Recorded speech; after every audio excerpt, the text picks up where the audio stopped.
හරි මේ විදිහට තමයි කඳුකරේ කුඹරක පැල හිටවන්න කලින් පැල ගලවලා පාත්තෙන් මිටි බැඳ ගන්න. ඉතින් ඔන්න ගොවි මහත්තයා කුඹරට එනවා. බලමු වැඩ ආරම්භ කරන්න කොහොමද කියලා. එදිනදා ඒ සාම්ප්‍රදායට අනුකූලව ඒ තමන්ගේ ආගම සිහි කරලා දෙවි දේවතාවුන්ට නමස්කාර කරලා මෙන්න මේ විදිහට අපි මේ කුඹරේ වැඩ ආරම්භ කරනවා.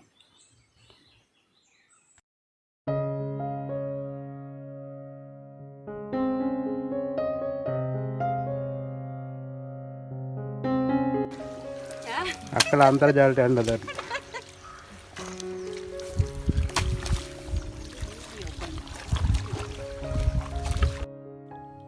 ඔන්න ඉතින් ওই විදිහට තමයි ලොකු මහන්සියකින් පස්සේ මේ කුඹරේ ගොයන් හිටවලා ඉවර කරගත්තේ. ඉතින් සම්පූර්ණ වීඩියෝ එකත් එක්ක එකතු වෙන්න. ඉස්සරහට පැහැදිලි කිරීමක් එක්ක ඔයාලට මේ වැඩ ටික කොහොමද වුනේ කියලා බලා ගන්න පුළුවන්. හරියට අද අපි කතා කරන්න බලාපොරොත්තු වෙන්නේ සාම්ප්‍රදායික කුඹුරු ගොවිතැන ගැන. ඉතින් සාම්ප්‍රදායික කුඹුරු ගොවිතැන ගැන කතා කරද්දී කුඹුරු ගොවිතැන් වර්ග දෙකක් තියෙන එකක් තමයි සාම්ප්‍රදායික ගැමි කුඹුරු ගොවිතැන, ඒ වගේම යාන්ත්‍රීකරණය වුණ කුඹුරු ගොවිතැන. ඉතින් මම අද කතා කරන්න බලාපොරොත්තු වෙන්නේ සාම්ප්‍රදායික කුඹුරු ගොවිතැන ගැන. කුඹුරු ගොවිතැන කොහොමද මේකේ වැඩ ටික වෙන්නේ? ඉතින් ඉස්සරහට මේගොල්ලෝගේ ක්‍රම මොනවද? මේ සම්පූර්ණ විස්තර ටික අද කතා කරන්න බලාපොරොත්තු වෙනවා.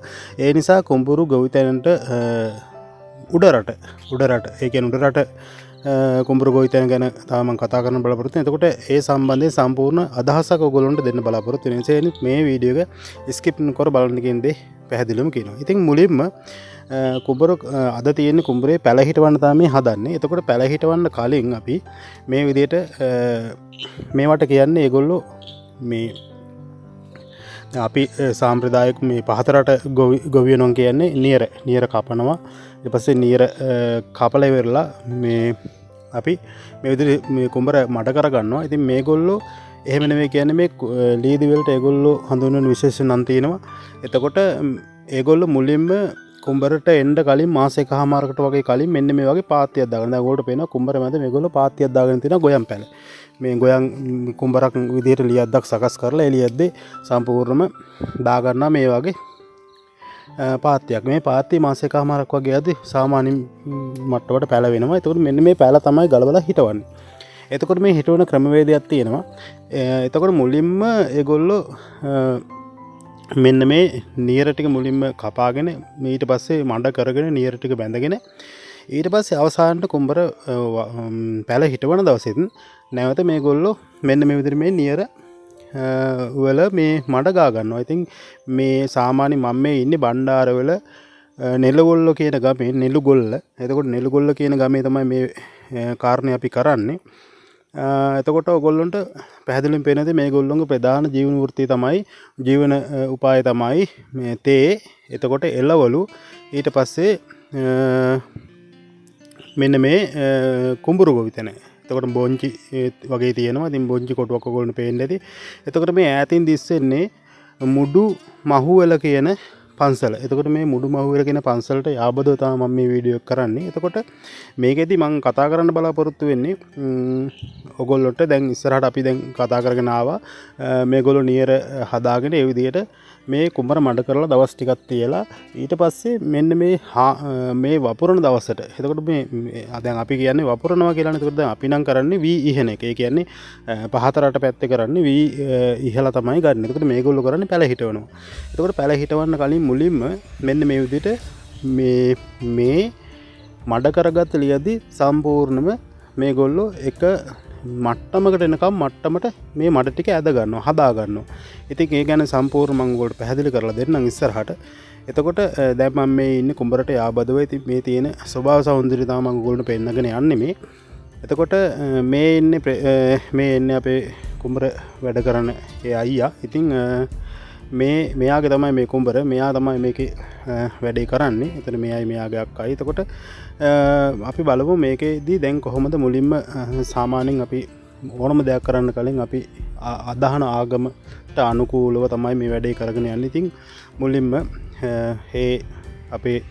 අපේ ආගමික දැන් අපි බෞද්ධයෝ විදිහට බෞද්ධ ආගම මුල් කරගෙන මෙන්න මේ කුඹර කිසිම විදියකින් පාළුවක් වෙන්න එපා. මේ වගේ දේවල් හිතින් ප්‍රාර්ථනා කරගෙන මෙන්න මේ විදිහට කුඹරේ වැඩ ආරම්භ කරනවා තමන්ගේ ඒ දෙවියන්ට නැත්තම් ඒ තමන් අදහන කෙනෙකුට මේ ඒ දේවල් කරගෙන. හරි. ඉතින් අපි බලමු කොහොමද කරන්න කියලා. ඉතින් ඔන්න ඔය විදිහට මුලින්ම දැන් මේවා දැන් මේ පහළම ඉතින් උඩ තමයි මුඩින් තමයි මුලින් පටන් ගන්න. ඉතින් මේ පහළම මේ ටිකක් තියෙනවා. මේ ටික තමයි මේ හදාගන්න. ඉතින් මේ විදිහට මුලින්ම උදුළු වලින් දැන් අර ගොඩැලි වගේ තියෙන ඒවා කපලා එක මට්ටමක් කරගන්නවා. ඊට පස්සේ තමයි ගොවිලැල්ල ආධාරයෙන් මේවා මඩ කරගන්නේ. එහෙම නැත්නම් මඩ සමතලා කරගන්න. එතකොට අපි සාම්ප්‍රදායිකව කතා කරනකොට මෙහෙම අපි යාන්ත්‍රීකරණයට ගියොත් යාන්ත්‍රීකරණයේදී අපි දැන් ඔයාලට මේ පේන්නේ පැල ගලවනවා. මේ අක්කා පැල ගලවනවා. පැල ගලවලා මේ පැල මිටි බැඳ ගන්නවා. යම් කිසි ප්‍රමාණයක් අතර අල්ල ගන්න පුළුවන් විදිහට පොඩි නූලක් ආධාරයෙන් මිටියක් බැඳ ගන්නවා. සාමාන්‍ය මිටියක් බැඳ ගන්නදී ඔයගොල්ලන්ට කියලා දෙන්න දෙයක් නැහැ. ඉතින් මිටි බැඳ ගන්නවා. මම ඉස්සරහට පෙන්නන්නම් ඔයගොල්ලන්ට. දැන් මේ තියෙන්නේ බැඳගත්ත මිටි. හරි. මේ විදිහට මේ දැන් මේ ලියද්දක් වගේ හදාගෙන මාස එකමාරක් ගියාට පස්සේ මේගොල්ලෝ මේ කරන්නේ මෙන්න මේ විදිහට මේ කොයම් පැල ගලවලා අරගෙන මේ මිටි ටිකක් බැඳ ගන්නවා. ඉතින් මේ මිටියෙන් අරගෙන තමයි ඊට පස්සේ මේ කුඹරේ මේ විදිහට හිටවගන්නේ.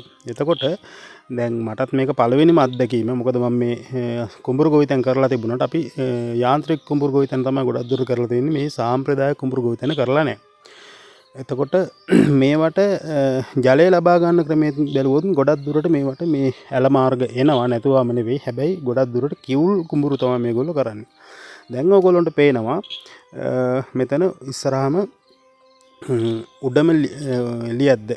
එහෙම නැත්නම් අපි ලියද්ද කියලාම කියමුකෝ. මෙන්න මේ ලියද්ද මේගොල්ලෝ දැන් මේ මට්ටම් කරගන්න ගමන් ඉන්නේ. දැන් මේන්න මේ විදිහට තමයි හැවට පස්සේ හාලා නියර දැම්මට පස්සේ කුඹර තියෙන්නේ. එතකොට මේ හැම එකක්ම එක විදිහකට හදා ගන්න ඕනේ. මොකද හේතුව මේකට වතුර හැරෙව්වට පස්සේ වතුර පුරවද්දි හැම තැනටම එක හා සමාන වතුර ජලය ගමන් කරන්න ඕනේ. ඉතින් ඒ නිසා මේ විදිහට එක ලෙවල් එකකට මේ ලියද්දක් සකස් කර ගන්නවා. හරිද? මේ කරන්නේ ඒක. මේ ලියදි මඩ ඇදලා හරි ගානට මේ ලියදි සකස් කර ගන්න. දැන් අර එහා පැත්තේ වලට පේනවා ඇති. මේ ගොවිලැල්ල ආධාරයෙන් එතකොට උඩ කපන්න බැරි ටික උදැල්ල ආධාරයෙන් මුලින්ම කපලා අයින් කරගෙන වේලිලා තියෙන ටික කපලා අයින් කරගෙන ඊට පස්සේ තමයි මෙන්න මේ විදිහට ගොවිලැල්ල ආධාරයෙන් මේක මඩ කරගන්නේ. හරි. ඊළඟට ඕගොල්ලෝ මේ පේන්නේ දැන් මේ හදාගත්ත ලියද්දට පැල ටික අරන් යනවා. එතකොට මේ පැල මිටි තමයි අරන් යන්නේ. මිටි අරන් ගිහිල්ලා මේ මිටි යම් කිසි දුරකින් විසි කරගන්න. ඒ කියන්නේ යම් කිසි දුරකින් දාගෙන යනවා. එතකොට අර හිටවන කට්ටියට ගන්න ලේසි. හරි. ඒක වෙන්න තමයි මේක දාගෙන ඉතින් මේවා කරද්දි මුලින්ම මරුසිටින දිශාව ඒ වගේ අර සාම්ප්‍රදායික දේවල් ටිකක් තියෙනවා. රාහු කාලය මග හැරලා මරුසිටින දිශාව වගේ ඒ දිශාවට මූණ පාන්න නැතුව තමයි මුලින්ම මේකේ හිටවන්න මේ පටන් ගන්න. ඉතින් මුලින්ම මේගොල්ලෝ නම් හඳුන් කූරු ටිකක් පත්තු කරලා මේ විදිහට තමයි දැන් මේ පෙන්වන්නේ ඒ දිශාව තමයි. ඉතින් එතකොට හඳුන් කූරු ටිකක් පත්තු කරලා මේ විදිහට තමයි මුලින්ම පැලයක් හිටවගන්නේ මේ සකස් කරගත්ත ලියද්දි. ඉතින් ඒව ඇවිල්ලා සාම්ප්‍රදායිකව තමන් අදහන ආගමත් එක්ක සමන්ගේ මේ කරගෙන ආපු සාම්ප්‍රදායික ක්‍රමවේදයන්. ඉතින් ඒවත් එක්ක තමයි මේගොල්ලෝ මේවා කරන් යන්නේ. එතකොට මේවට වැඩිපුරම පොහොර භාවිතා කරන්නේ නැහැ. අතරම භාවිතා නොකරනවාම නෙවෙයි. හැබැයි ලොකුවට පොහොර භාවිතා කරන්නේ. දැන් මේ ඔයගොල්ලන්ට පේන්නේ මේගොල්ලෝ මේ වැඩ ආරම්භ කරන විදිය හඳුන් කූරු පත්තු කරලා තමයි මේගොල්ලෝ මේ විදිහට පටන් ගන්න. හැබැයි සමහර පැතිවල පහතරට පැතිවල ගොඩක් දුරට කරන්නේ ලීදි හැදුවට පස්සේ දැන් පහතරට පැතිවල නම් කරන්නේ මුලින්ම නියර කපා ගන්නවා. ඊට පස්සේ සීසා ගන්නවා ට්‍රැක්ටරයක් ආධාරයෙන් හරි නැත්නම් ඒ මොකක් හරි ආධාරයෙන් කුඹර මඩ කරගෙන ඊට පස්සේ නියර ටික බැඳ ගන්නවා. බැඳගත්තට පස්සේ දෙවෙනි හීය හා ගන්නවා. වතුර සම්පූර්ණයෙන්ම ගොඩක් දුරට යාන්ත්‍රික කෘෂිකර්මයේදී නම් වතුර ගොඩක් ලීදු වෙල පුරවලා ඊට පස්සේ ටිකක් වේගයෙන් ට්‍රැක්ටර ගමන් කරනකොට අර මඩ වතුරත් එක්ක කවලම් වෙලා හොඳටම මඩ වෙනවා. අන්න එහෙම මඩ වුණාට පස්සේ දවසක් තියුවට පස්සේ අර වතුරේ තියෙන මඩ ටික පහළට යටට මේ අපි කියන්නේ යටට තැම්පත් වෙනවා. වතුර ටික උඩ රැඳෙනවා. එතකොට අනේ දවසක් තියලා තමයි වපුරන්න ගන්න. වපුරු දවසට උදේම ගිහින් වතුර ටික කපලා අයින් කරනවා. කපලා අයින් කරලා ගොවිලි ආධාරයෙන් බොහොම පහසුවෙන් ලීදි සකස් කරගෙන වී ඉහාගෙන ඒ වගේම කැටපොහොර එකක් තමයි පාවිච්චි කරන්නේ.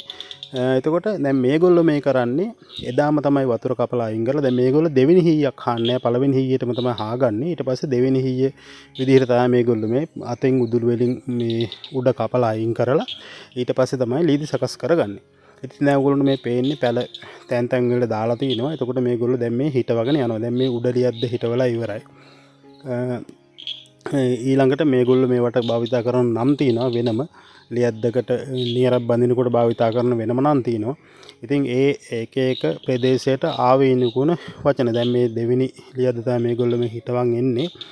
එතකොට මේ විදිහට තමයි මේ වැඩේ ඉස්සරහට දිගටම කරන්න යන්නේ. එතකොට මේකට කීප දෙනෙක් ගන්නවා එක්කෙනෙක් දෙන්නෙක් නියර ටික හදන්න යනවා. මඩ තියලා අඩුපාඩු තැන් හදලා හොඳට අර නැවුම් විදිහට හදන්න යනවා. ඊට පස්සේ කීප දෙනෙක් විශේෂයෙන්ම කාන්තාවන් තමයි මේ පැල හිටවන වැඩේට ගොඩක්ම දක්ෂ පිරිමියත් කරන්න නැතුවම නෙවෙයි. ඊට පස්සේ අර සාම්ප්‍රදායිකව කරන ගොවිතැනේදී මේ දැන් ඕගොල්ලන්ට පේන්නේ මේ තේ අරන් එනවා. දැන් අර ඕගොල්ලොන්ට සාම්ප්‍රදායික කෙනෙක් නම් ඇඹුල අරන් එනවා කියන්නේ මෙන්න මේක තමයි. ඒතර ඇඹුල අරන් එනවා කියන්නේ අතරම තේ අරන් එන එක නෙවෙයි. ඒකට ඒකෙදී කරන්නේ බත් තමයි ගොඩක් දුරටම අපිට හම්බ වෙන්නේ ඉස්සර කාලේ.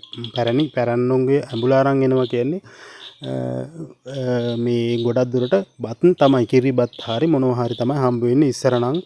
මට මතක විදිහට මමත් පොඩි කාලේ අපේ ගෙවල් වලත් අපේ කුඹුරුත් වැඩ කරද්දී සාමාන්‍යයෙන් අපේ පැතිවල කුඹුරු වැඩ කරද්දී කැවුම් කිරිබත් අනිවාර්යෙන් හදනවා කෙසෙල් ගෙඩි ඉදවගෙන මේ වගේ මේකත් ඇවිල්ලා අර එක්තරා මංගල්‍යයක් විදිහට තමයි කරගෙන යන්නේ. ඉතින් දැන් ඒ ටික ටික වෙනස් වෙලා ඉතින් මේ අරන් එන තේ එක ඉතින් ඕගොල්ලන්ට බලා ගන්න පුළුවන් ඒ තේ අරන් එන කට්ටිය. එතකොට මේකෙදි එක එක කේම් ක්‍රම තියෙනවා මේගොල්ලොන්ගේ.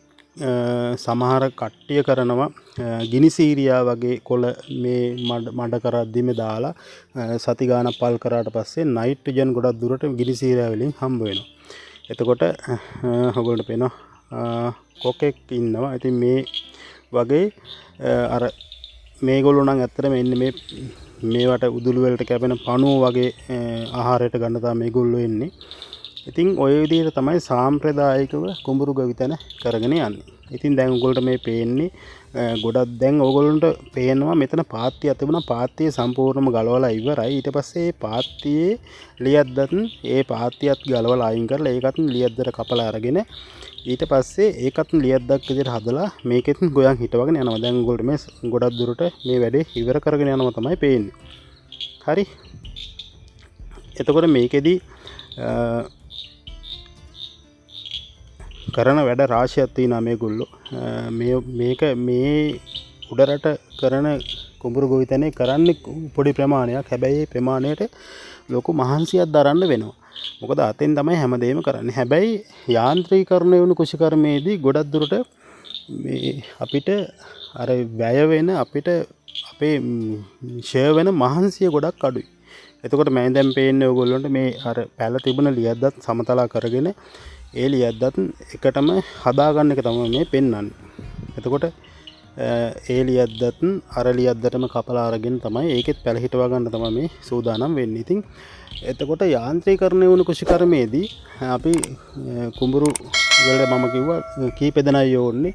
ගොවිලේ ආධාරයෙන් වතුර ටික කපලා ඇද ගන්න විතරයි තියෙන්නේ. ඇදගත්තට පස්සේ වී ටික ඉහාගෙන යනවා. සමානින් පැයක් දෙකක් යද්දි යාන්ත්‍රීකරණ වුණු කුෂිකර්මයේ වපුරනවා කියන එක කරලා ඉවරයි. හැබැයි මේගොල්ලොන්ට දවසක් විතර යනවා මේ පොඩි කුඹුරක් හදාගන්න. මොකද හේතුව මේව ගොඩ ඔක්කොම කරන්නේ ඒගොල්ලෝ තමන්ගේ ශ්‍රම මහන්සිය අරගෙන තමයි ශ්‍රමයෙන් තමයි ගොඩක් දුරට කරන්නේ. එතකොට යාන්ත්‍රීකරණ වුණු ගොවිතැනේදී කුඹුරු කපනකොට ලොකු මැෂින් තියෙනවා. ඒ මැෂින් එකෙන් කපාගෙන ඒ වී ගොයන් කපලා වී වෙලා වී තමයි අපි මළු වලට අරගන්නේ. එතකොට අනුරාධපුර පොළොන්නරුව වගේ ලොකු මයංගනේ වගේ පැති වල අම්පාර වගේ පැති වල ගොඩක් දුරට මේක කුඹුරු කපනකොට ලොකු මහන්සියක් වෙන්නේ. මැෂින් ඇවිල්ලා කපලා අපිට ටෙන්ට් එකට නමා ගන්න ඕන ටෙන්ට් එකට නමා ගන්න පුළුවන් වී. එහෙම නැත්නම් කවර් වලට නමා ගන්න පුළුවන්. ඉතින් අරන් ගිහින් වේලා ගන්න විතරයි තියෙන්නේ. හැබැයි මේ වගේදී එහෙම නැහැ. මේවා කපද්දිත් මම ඕගොල්ලන්ට පුළුවන් වුණොත් වීඩියෝ එකක් අරන් ගන්නම්. කපද්දිත් අතෙන් කපලා පොඩි මැෂින් එකකට දාලා අරගෙන වේලලා ලොකු මහන්සියක් වෙනවා මේගොල්ලෝ මේ ගොවිතැන කරන්න. හරි. ඉතින් ඔහොම තමයි දැන් මේ අවසාන අධීරයට වගේ එන ගමන් තියෙන්නේ. ඉතින් අවසාන ලියත් තමයි හදාගෙන යන්නේ. කොහොම හරි දැන් ඔයගොල්ලන්ට බලා ගන්න පුළුවන් ගොඩක් දුරට මේකේ හදලා ඉවරයි. ඉතින් මට කතා කරන්න ඕනකම තිබුණේ මෙන්න මේ සාම්ප්‍රදායික ගොවිතැනේ ක්‍රමවේදයන්. එතකොට මේවට පණුවෝ විදිහට පණුවෝ එහෙම නැත්නම් අපි කියනවා මේකට එනවා ගොයම් පැහෙන කාලෙට ගොයම් බණ්ඩි කියලා කියන්නේ. බණ්ඩි කියන්නේ ගොයම් කරලා එන්න කලින් ඒ කාලේට අලු පණුව කියලා එකක් ගහන. ඉතින් මේකට සමහර අය ලිප පත්තු කරලා අයින් කරන අලු භාවිතා කරලා අලු ඉහෙනවා. එතකොට අර පණුව ටිකක් නැති වෙනවා. එතකොට මැස්සෝ එනවනකොට එහෙම දානවා. මේ සාම්ප්‍රදායික ගොවිතැනේ. එතකොට යාන්ත්‍රීකරණ වුණ ගොවිතැනේදී අපි ඒවට තෙල් බෙහෙත් තමයි පාවිච්චි කරන්නේ. ඉතින් ඒකෙදි මේ වගේ සාම්ප්‍රදායික ගොවිතැනේ තියෙන වාසිය තමයි අපිට ලෙඩ රෝග අඩුවෙන් අපේ එතකොට අපි කෘමිනාශක භාවිතයන් අඩුවෙන්ම අපිට හොඳ ශරීර සෞඛ්‍යයට හිතකර ආහාර වේලකට හිතකර වී ප්‍රමාණයක් එහෙම නැත්නම් සහල් ප්‍රමාණයක් ලබා ගන්න පුළුවන්. දැන් ඕගොල්ලන්ට මේ පේන්නේ හිටවලා අවසන් වෙන කුඹර තමයි ඕගොල්ලන්ට මේ පේන්නේ. ඉතින් මේ විදිහට තමයි අපි බණ්ඩාරවල නෙළුව කියන ප්‍රදේශයේ කුඹරක ගොයන් හිටවලා අවසන් කරේ. ඉතින් ඕගොල්ලන්ට පේනවා මේකෙදි ගොඩක් දුරට මේගොල්ලන්ගේ ප්‍රධාන ආදායම් මාර්ග තමයි මේ බොංචි හිටවන එක. බොංචි වගාව, ඒ වගේ මාළු මිරිස් මේ වගේ වගා ගොඩක් තියෙනවා. ඉතින් එහෙනම් අදට ගිහින් එන්නම්. හැමෝටම සුබ දවසක්.